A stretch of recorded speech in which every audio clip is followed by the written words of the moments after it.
Welcome to our channel. This is a channel that deals with the fat fire journey of a family. Our net worth goal is $5 million.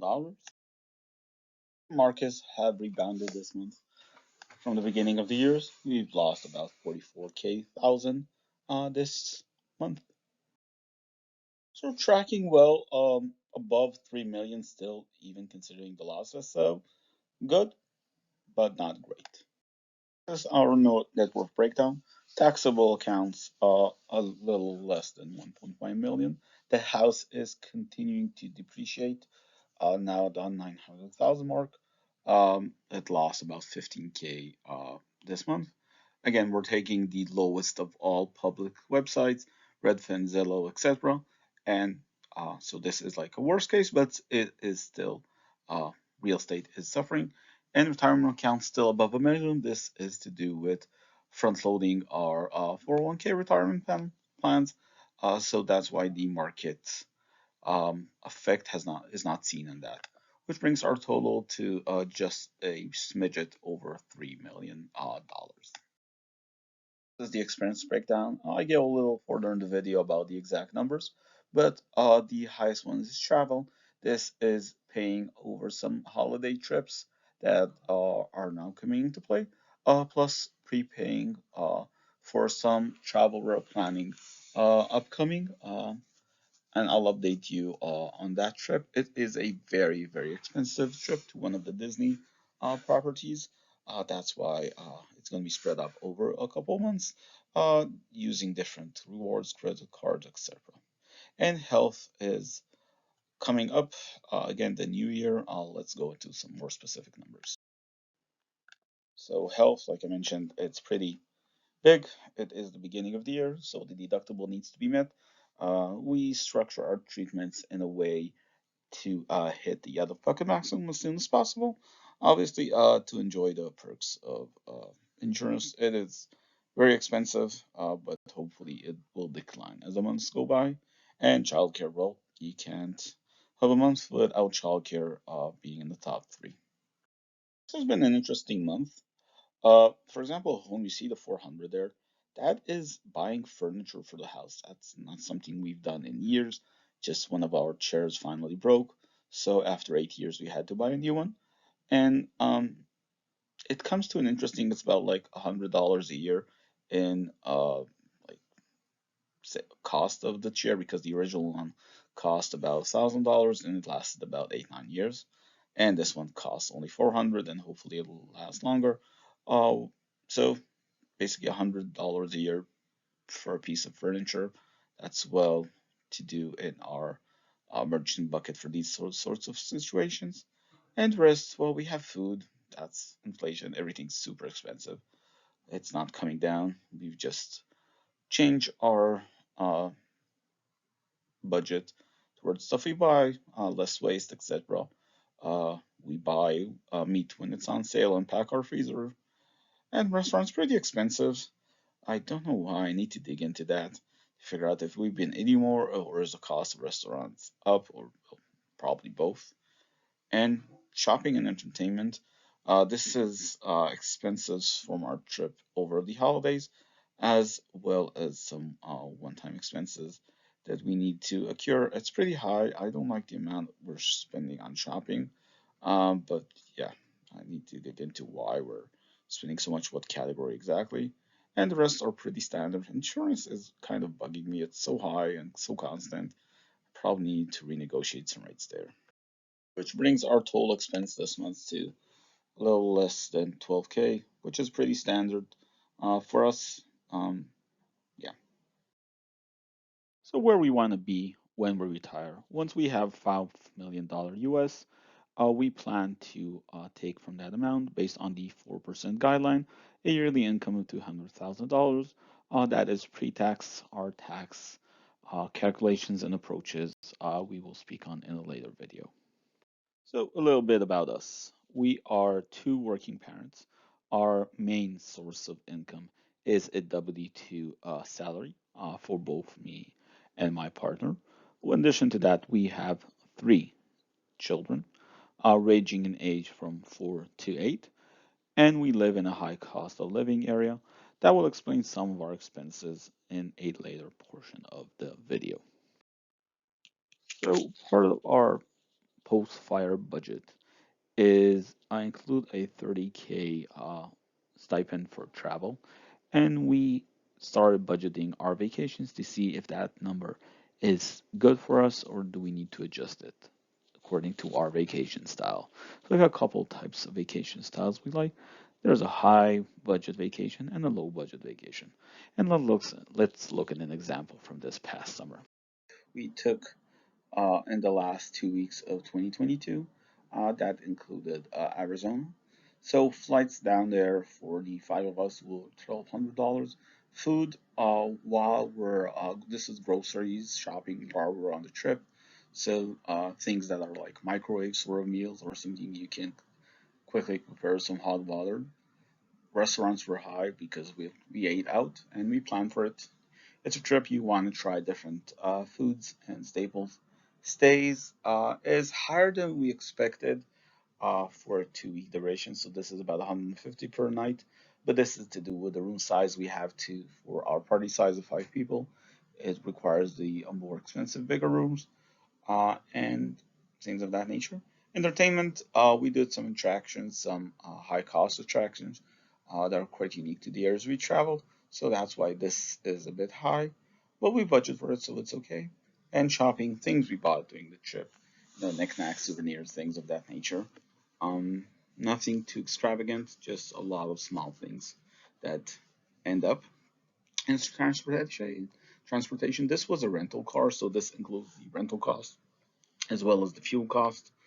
Um, and we budget for it, so nothing not understandable there. It is nice to compare like the cost of like an RV trip that we could have done compared to like a rental car plus hotel stays, which brings us to the breakdown. So the total breakdown The total cost of the trip was about $8,000, and the breakdown is about $100 per day per person, which is exactly what we want in our retirements or like travel when we plan to slow down a bit our traveling speed in order to encompass ourselves in the environment and not just rush through the attractions. So this is an RV vacation we took. We traveled mainly in California as well as several parts of Oregon. So as you can imagine, there's no flights doing an RV vacation. We just got in an RV and started driving. Food, since this was an RV, we had the possibility of cooking as well as some restaurants because we're on vacation. We didn't want to cook all the time. In stays, these are mainly campground type fees. Entertainment, since we are vacationing, we did several entertainment activity such as mini golf for the kids, as well as some dune buggies for ourselves. And shopping, we travel to different places, we pick up stuff. And transportation, as you can imagine, is the majority of the vacation. This includes the RV cost plus the fuel for an RV, which was quite substantial at California prices. Which brings the RV vacation total to $4,000 US, which is an average of $100 per person per day. We use this to track our number in terms of our budget for our fire number to see that we're on track to have the lifestyle we want. Which brings the RV vacation total to $4,000 US, which is an average of $100 per person per day.